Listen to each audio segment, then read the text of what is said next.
Alors, bonjour à tous et à toutes. Bienvenue à la deuxième journée d'études Accéder à soi, accéder à l'autre.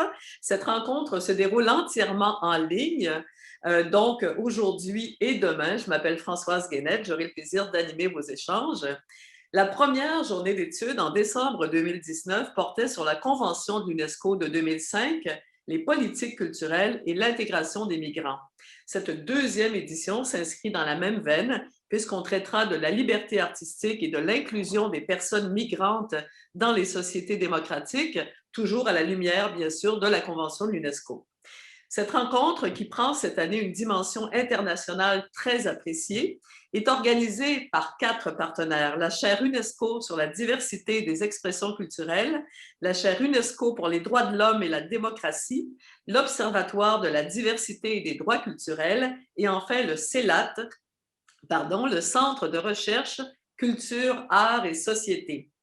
Liberté artistique, donc, voilà notre sujet central aujourd'hui. Cette liberté que l'UNESCO décrit comme la possibilité, je cite, d'imaginer, de créer et de distribuer des expressions culturelles diverses sans censure gouvernementale, interférence politique ou pression exercée par des acteurs non étatiques. Fermez les guillemets. Alors, on verra ensemble quels droits doivent être protégés et promus afin que les personnes migrantes jouissent d'une pleine liberté artistique au sein de leurs différentes sociétés d'accueil. Quels sont les instruments juridiques internationaux, mais aussi les législations nationales à mettre en œuvre? Y a-t-il des leviers autres que juridiques à utiliser par la société civile, les artistes ou même les États? On abordera d'autres sujets cruciaux, la précarité financière comme la propriété intellectuelle des artistes migrants, leur place dans l'environnement numérique, l'appropriation culturelle et les impacts de la crise sanitaire actuelle sur le secteur culturel. Alors, je vous rappelle rapidement le déroulement de cette première matinée. Après les mots de bienvenue, nous entendrons la conférence de M. Patrice Meyer-Bisch. Elle sera suivie de 2 tables rondes regroupées sous l'axe 1. L'axe 1 qui consiste à établir l'état des lieux, à décrire la liberté artistique des personnes migrantes dans nos sociétés. Il y aura entre les 2 tables une pause brève avec vidéo. Alors, chacun de ces panels sera suivi de périodes d'échange et là, j'ai déjà une consigne importante à vous livrer pour vous qui nous regardez à distance. D'abord, merci d'être là, merci beaucoup. Je vous demande de garder vos micros et vos caméras fermés en tout temps. C'est au moyen du clavardage ou chat plus tard que vous pourrez intervenir. À ce moment-là, vous devrez vous identifier, écrire votre question et je vous passerai la parole selon le temps disponible. Il y aura donc une certaine sélection des questions, mais on essaiera d'entendre le plus de questions et de commentaires possibles. Alors, tous les échanges de cette journée d'études sont enregistrés et seront disponibles en ligne par la suite ou bien sur la chaîne YouTube de la chaire UNESCO sur la diversité des expressions culturelles ou encore à la bibliothèque numérique du CELAT. Alors, j'arrête là mes informations et j'ai le grand plaisir d'inviter Madame Marie-Ève Arbour, vice-doyenne à la recherche et aux affaires externes de la Faculté de droit de l'Université Laval. Je l'invite à vous souhaiter la bienvenue. Madame Arbour. Merci beaucoup, Madame la Présidente. À mon tour, je vous félicite chaudement pour la tenue de cet événement en ligne. On espère qu'on avance vers les derniers événements en ligne, hein. Il y a eu tout un engouement parce que ça nous permet quand même d'organiser des colloques et des rencontres qui permettent de voir nos collègues à l'international et de les accueillir tout de même. Donc, pour cela, je vous remercie de continuer d'être aussi actifs, en particulier ma collègue Véronique Guévremont qui ne manque jamais trop d'énergie. Alors, félicitations à vous et merci d'être là. Donc, au nom de la faculté, je vous souhaite une très, très bonne journée et je vous laisse tout le temps nécessaire pour pouvoir réfléchir à ce thème vraiment très fertile. J'ajouterai que je me réjouis de voir que par rapport à l'an dernier, il y a de nouveaux partenaires qui s'ajoutent à l'événement. Donc, c'est signe que la réflexion prend son envol et m'apparaît tout à fait fertile. Alors, félicitations et bonne journée. Merci beaucoup, Madame Arbour. Merci. Je passe la parole ensuite à Madame Véronique Guévremont, qui est professeure titulaire et qui est titulaire de cette fameuse chaire UNESCO sur la diversité des expressions culturelles. Elle est de la Faculté de droit de l'Université Laval. Madame Guévremont. Merci, merci. Monsieur le secrétaire de la Convention de 2005 sur la protection et la promotion de la diversité des expressions culturelles, Monsieur le président de l'Observatoire de la diversité et des droits culturels, chère Patrice, Madame la vice-doyenne, chers collègues, chères étudiantes, chers étudiants et chers amis.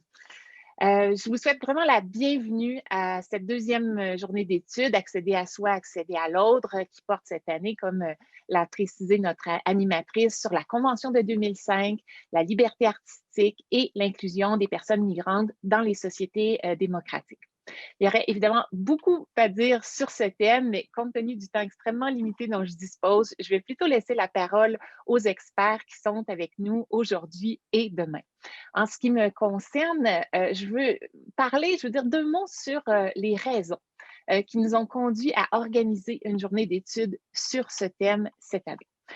Il y a bien évidemment la Convention de 2005 qui est au cœur de tous les travaux de la Charte UNESCO sur la diversité des expressions culturelles.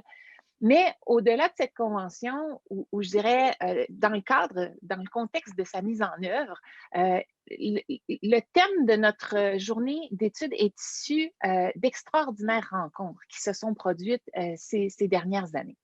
Et je pense ici notamment à ma rencontre avec Laurence Cuny, il y a quelques années, lorsque nous participions toutes les deux à une réunion à Bangkok à titre de membre de la banque d'expertise de la Convention de 2005. Alors, cette rencontre s'est transformée en projet de doctorat sur la liberté artistique pour Laurence Cuny, qui a rejoint l'équipe de la chaire en septembre dernier. Et pour la chaire, cette rencontre a ouvert la voie à de nouvelles perspectives de recherche puisque nous n'avions jamais travaillé jusqu'à présent sur la liberté artistique, bien qu'il s'agisse d'un thème extrêmement important rattaché à la Convention de 2005.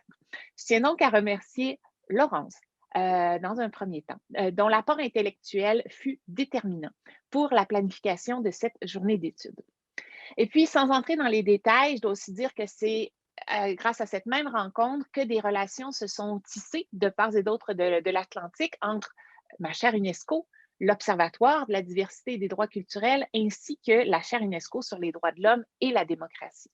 Et c'est pour moi un très grand honneur de collaborer avec les collègues de l'Observatoire et de la chaire de Fribourg pour mener cette réflexion sur la liberté artistique. Des collègues qui détiennent une expertise mondialement reconnue dans le domaine des droits culturels. Et je pense que nous avons ici au Québec beaucoup à apprendre sur ce sujet qui est directement relié à tous les travaux de la chaire dans le domaine des expressions culturelles. Alors, de ces rencontres, ou plus précisément du croisement de nos intérêts, de nos expertises, est donc né ce thème de notre deuxième journée d'études, un événement, et là aussi je tiens à le souligner dans ces mots d'introduction, un événement qui n'aurait pu se concrétiser sans l'immense travail d'Ivana Tasevic, directrice adjointe et coordonnatrice de la chaire UNESCO sur la diversité des expressions culturelles, qui a dirigé toutes les étapes du projet. Ivana, un immense merci. Je remercie également Hélène Giguère, directrice de l'adaptation québécoise des banques culturelles et membre du Centre de recherche Culture, et Société, qui a aussi joué un rôle clé dans l'organisation de cette journée d'études et également de la précédente qui s'est déroulée en décembre 2019. Enfin, je tiens à remercier le CELAT qui s'est associé à la chaire pour soutenir financièrement l'événement, de même que la Fondation de la famille Burks, l'un des précieux partenaires de la chaire qui manifeste un très, très grand intérêt pour tous nos travaux visant à favoriser l'intégration des nouveaux Québécois et canadiennes. Monsieur Jonathan Burks nourrit beaucoup d'espoir à l'égard du rôle positif que peut jouer la chaire UNESCO concernant l'intégration des migrants et je le remercie de la confiance qu'il nous témoigne. Je vous remercie à toutes et à tous d'être présents ici ce matin et je nous souhaite de très fructueux échanges. Merci. Merci beaucoup, Madame Guévremont. Merci. Et maintenant, j'aimerais qu'on écoute M. Jean-François Gauvin, directeur du CELAT. Monsieur Gauvin, s'il vous plaît. Oui, bonjour. Merci à tous d'être présents. Je suis très, très fier d'être associé à titre de directeur là, du CELAT à cette journée d'études. Le CELAT s'intéresse depuis en fait de nombreuses années au rapport d'altérité, donc à la pluralisation culturelle et identitaire. Et le CELAT, comme peut-être certains d'entre vous le savez, s'investit sur 3 sites, donc à l'Université Laval, à l'UQAM à Montréal et à l'UQAC à Chicoutimi.